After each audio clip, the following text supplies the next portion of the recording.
There's a book out today, and I read it last night.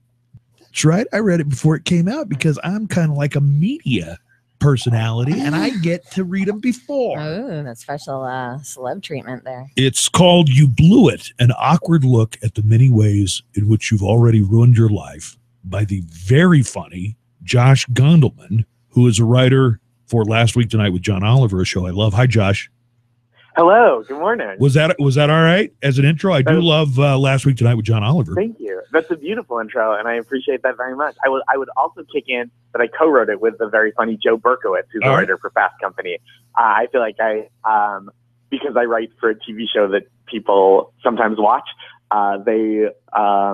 sometimes Joe gets lost in the mix, and I always feel like I've got to give a big up because he did a lot of really great work too. Well, you're not getting that much attention that you have to feel guilty about it yet. No, certainly. Thank you. I am incredibly unfamous, and I appreciate you keeping it real with me. But before we talk about the book here in a second, I want to say that I hope you still do the Twitter, because one of my things about Twitter is, and I've always said, there's nothing that I'm interested enough to read. Like, do I care that Wendy's has a sale on French fries? I don't. Do you still do Modern Seinfeld? I do, yeah. Jack and I still run it. My friend Jack Moore and I still do that. This is great. What it is, it's Seinfeld episodes if they were done in the present day. So you take the characters from the mid-'90s. Were you aware, Stephanie? Hey, Stephanie, say hi to your friend Josh Gondelman. Hey, Josh. How's it going? Hi, Stephanie. Great. How are you? So nice to speak with you. I know. It's been a while. So let me read a tweet from Modern Seinfeld, if you don't mind, Josh. No, please. All right. Modern Seinfeld. Jerry refuses to... You know what I need to do? This will make the bit. Jerry refuses to give Kramer his Wi-Fi password. George starts a war against organic food. Elaine dates a Romney son. So now, good. why would I be reading it as Seinfeld? How does that make sense? No, I like that. I like Seinfeld is the announcer for the Twitter handle. All right, listen to this. Here's another Modern Seinfeld from the Modern Seinfeld Twitter. Go sign up for this right now. Elaine accidentally does a British accent in a job interview after marathoning Downton Abbey. She gets the job and has to keep faking it. So good. His tweets are my Jerry impersonation, which is so good. His tweets. It's great. Better than mine. How many of these do you typically do a week on the Modern Seinfeld? We've slowed way down because it kind of took off very quickly, and then there was this like swift backlash of like, well, that's not Seinfeld, and we're like, yeah, we know we're not Seinfeld, we're two different guys. We're very clear about that. And, how many Twitters do you maintain? So I work on that one with Jack. I have my own Twitter, and then I still oversee the Last Week Tonight Twitter, because that's how I got hired to do all their digital stuff and social media. I didn't know it was you. They have a very good Twitter. It's very funny. Thank you. It's not, I appreciate it. You know, some shows just kind of like tell you what's going on, but that one's very interactive and funny, and really makes me want to watch the show. I mean, not that I wouldn't. Thank you. Already. Yeah, we tried to be funny and not too corporate about it, and just be like, oh, I don't know, watch the show. It's on tonight. Who knows? But like, if someone asked me like, oh, what should we tweet? I'd be like, oh, it's on at 11. I think maybe it's on at 11:35. I don't know what True Detective is doing. And just like to do that every week is way more fun than being like having it just sound like a regular promo that you would see on network. Did you go to the Emmys? I did. Last Week Tonight was nominated. Yeah, it was very exciting. I was nominated as a writer, so I got to go to the Emmys, which was a lot of fun and very overwhelming. And I embarrassed myself several times. Yeah, I heard you had some awkward encounters. I did, yes. Probably the most awkward is like because I go from work to doing stand-up and then I just fall asleep on top of my girlfriend and dog when I get home. I don't have time to watch a ton of TV, which I would like to watch more. I'm not like one of those like, oh, I don't watch TV. It's just like, I just screw around on Facebook when I have time and I don't do anything fun. So I was in an elevator with a very handsome man who had really nice, super clean white sneakers on. And I was like, hey man, those are great shoes. And he was like, oh, thanks. They get the job done. You know, they're pretty comfy. And I was like, thanks. And I walked into the elevator, and my girlfriend was with me, and she was like, "What are you doing?" And I was like, "Oh, is that someone?" She's like, "Yeah, that's Jaime Lannister from Game of Thrones." Jaime Lannister from Game of Thrones. The main character on the most popular TV show. And I was like, "Oh, I just thought he was like a handsome guy." And you had no idea you were complimenting the Kingslayer on his white shoes. It's true. I didn't know. Those could have been king kickers. Who knows? I noticed at the Emmys, I was watching In and Out, because I forgot what else was on. Probably I think there was football. Yeah, it wasn't football. I can tell you that. I don't remember. There was a lot going on TV that night. It might have been Fear the Walking Dead or something, but I think it was Fear the Walking Dead. But anyway, when they called out, Jon Stewart won, in that category, and you notice he's there, Colbert's there, Oliver's there, like a row behind. It was almost like they had all of Jon Stewart's people, like they were Taylor Swift's party, posse or whatever, Entourage. sitting together. And the only thing that would have been better is if he'd called Stephen and John out to dance during his speech.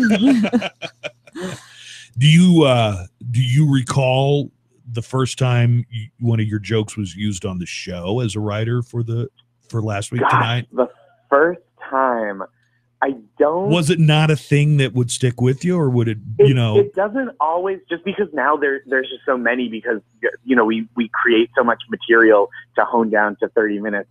But I will say my favorite. I will give you my favorite recent joke. All right. And my favorite thing is when I can just have like a very dumb joke that gets on, because I feel like there's not a lot of time to do just like nonsense.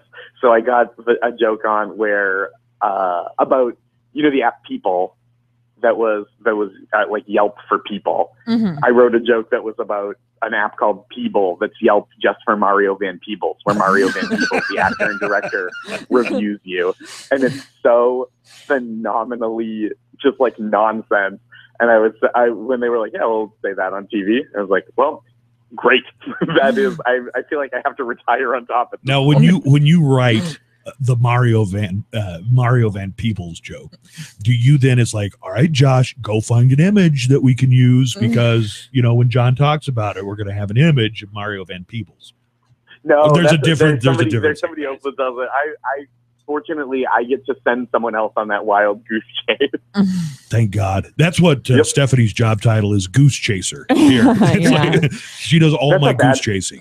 That sounds like the slightly less depressing sequel to Foxcatcher. So. Let's talk about the book here. You blew it. An awkward look at the many ways you've already ruined your life by Josh Gondelman, and Joe. And right, yes, and I read all of it last night, actually. And well, thank you. It seems like mostly about relationships, whether they're your relationships at work, your relationship with your loved ones, your relationship with friends, which was the first. Let's talk about friends here for a second, because you made the point of making friends as an adult, which I agree with. It's weird to think, okay, here's a person that I've just met as an adult. They're an adult. Do either one of us really need new friends? Most of the time, no. Especially because as adults, I feel like it's less a process of even making friends and more a process of like losing the friends you already have. Like, "Oh, you had a baby? Well, I guess you're out of the rotation now, man. Sorry." Or like, "Oh, you moved to an inconvenient neighborhood. You moved across town. I guess we don't hang out anymore because I'm not going to go hang out at a bar in your neighborhood and then have to get home drunk from your place." So it's like, I think the time as an adult you need friends is after people have been like knocked out of your friendship circle by life and adulthood. I love the part that you wrote about when after you actually do hang out with a friend where you just kind of yell at each other, "Oh yeah, that was great. We should do it again sometime. Well, text me when you know your schedule," with like no real plans of ever doing it, because that's so my life. Yeah, I think I've said that to there are probably 100 people in my life that have had that conversation. I think you and I had that conversation. We certainly did. And then you moved to Texas. I did. So I think that's like... I'm out of the rotation now. So Stephanie is my friend by default, I think basically because You're forced to be friends yeah, with me. because I see you every day, and Brandon double by default because not only do I see him every day, but he's crashing at my pad for an undetermined amount of time. It's not undetermined. I'll be leaving soon. Soon, yeah. I have a lot of things booked for soon on my calendar as well. I've been told by Stephanie here that it is weird to leave a voicemail for somebody. You think that it's weird. I want to find out if Josh, who's in your same kind of demographic as far as age goes, do you think it's weird if somebody leaves a voice message on your phone? It is definitely getting weirder to do that, for sure. It is. There are certain things that are still appropriate for voicemail, like if there's one piece of information that someone needs or like a quick story that's not worth playing phone tag about. But if it's like, hey, call me back, then usually my move is call, wait for it to go to voicemail, hang up. And if it's really important, call, wait for it to go to voicemail, hang up, text, which is an elaborate set of circumstances, but like I don't think I've listened to a voicemail since 2007. If somebody leaves you a voicemail, what goes through your mind? There's a voicemail on here. What could it be? Well, it's like, okay, I guess first it is like if it's a family member, it's like, okay, I have to listen to this because they brought me into this world. It's your, so you're nicer than I am. I have 80 unlistened to voicemails right now. All from your mom? Well, no, just from everyone. 80 that I just I don't want to take the move and just delete them without listening, but so I just leave them there, and I'm like, oh, eventually they'll text me. No, see, my family, they know me well enough. I'm not going to listen to it. So if there is a voicemail there, I'm like, crap, who died? Yes. Who died is is a big thought that I have, or like, where am I supposed to be that I didn't show up to is like something someone might voicemail me about, or leave a voicemail about. But so those are the things. I'm like, if someone leaves me a voicemail, I'm like, something has gone horribly wrong, or someone will leave it to me and I'll call them right back. Right. Like that's what I do when I see a voicemail. Usually is I go, oh, I was on the subway or I was away from my phone. I'll call you right back. So I do. And they go, hey man, did you listen to my voicemail? No. That's why I did this. If I listened to your voicemail, I do no, that too. I would not if I return it without listening, I'm like, oh, I saw you called. They're like, did you listen to my message? I'm like, no, just tell me. I've been told first. Let me say, after reading the book, I found out that I fulfill a certain role here at the office, and that is I'm the office Danny Glover, which I didn't know. Josh, you want to tell them what the office Danny Glover does? The office Danny Glover is anyone in the office who is just over it. They're just clocking time until they can retire. They're too old for that. You know what? Yeah, I'm too old for this. What? There's something called Periscope. I'm too old for this. That's exactly it. I introduced him to Fandango the other day. Fandango. And he was like, is this new? I'm like, yeah, 10 years ago. Me? Mm-hmm. Yeah, when we bought the movie tickets on Fandango. It's the only way we got to see Sicario. Yeah, you were like, I don't know if we're going to make it there in time to buy tickets before it sells out. I'm like, oh, I just got them. I'm getting too old for this bleep. I'm starting to feel that I'm not, you don't sound like an old person. I am not an old person, but I'm too old for a lot of things. My friends, hey, are you on Snapchat? Absolutely not, and I hope to never be. No, I'm not. I just feel like I've already aged out. You're Danny Glover. You're Danny Glover about Snapchat, Josh. I'm the Danny Glover of Snapchat is what I feel like. That should be your new bio. Let me tell you, no matter how young somebody listening to this, unless you're a kid, I've got kids, and Stephanie's got kids. Josh, you got kids yet? I do not. Okay, let me tell you, kids will make a 20-year-old feel like Danny Glover because they'll sit and watch a video of somebody playing a video game for hours on end without ever themselves playing the video game. Yeah, they don't actually need to play the video game, and they don't really have the desire. There's like a more interesting, funnier person playing the video game for them on YouTube. Now, does that make you feel like Danny Glover? Yeah, when I was young, and I don't mean to sound like I'm 1,000 years old, but when I was young, you had to go to someone's house to watch them play video games, and then if they didn't let you play, you hit them until they let you play. Yeah. That's why when the N64 came out, it was such a big deal because you could have 4 people playing at one time. GoldenEye, hello. You had to do. You know, I noticed something about the older generation, which would be my parents, and Stephanie, your parents, and Josh, I would assume your parents too. You know how you were talking about if you get a call, you just let it go to voicemail, then you don't check the voicemail. I'll ignore calls if I don't feel like dealing with it. My parents, and tell me if it's the same way with yours, when their phone rings, it's like they are obligated by some kind of blood oath that they must answer the phone. What they're even doing. If it no matter what they're doing, even if it comes dinner. up and they know it's the lady that is always calling and keeps them on the phone forever, or they feel like I must answer. It's my obligation as a human being to answer this call. Isn't that a weird generational thing? It's very interesting. My parents will answer. They'll see, I'll be visiting them. They'll see that it's a telemarketer. They'll still answer. They'll still answer. I'll say, just let it go to voicemail. They'll say, nope, because then they'll leave us a voicemail. I'll say, then delete the voicemail. Because they're not in practice deleting voicemails right away yet. I've got to break them of that habit of needing to listen to every voicemail. But so they'll do that, or I'll say, just like pick up and hang up. And they're like, nope. Yeah, just pick up. You don't owe them. You don't owe the telemarketer a conversation. You didn't ask them to call. You don't know them. You don't have mutual friends. Then you're doing them a favor. It's just some jerk. My parents are incapable of doing that, of not picking up. I mean, they got to. I've been told that it's off-putting to call my friend Matt when a text would suffice. I'll call him. No answer. I'll call him. You are the king of calling when you could just text. You'll be like, hey, are you coming over? I'm like, why didn't you just text me that? Okay, but only, I agree with you if it's a text of raw data, I'm here, something like that. But what Matt, my friend, is talking about is a back and forth that could go on for 5 or 6 rounds of texting, at which point, clearly the phone call is the more utilitarian. Oh. Yep, I think you're right. I feel you on that. I think you're right. I think if it's 1 or 2 data points, right? Yeah. Where are you? Or when will you be here at this point? Great. That's totally fine for texting. But if it's like, hey, which of these 4 restaurants do you like best? And then if it's like, if someone texts me that, it's like, oh, do you want me to text you a 5-paragraph novella of each one? Like a personal... just a personal essay, or can I call you and go, hey, this place is great, but it's going to be too full. This place stinks.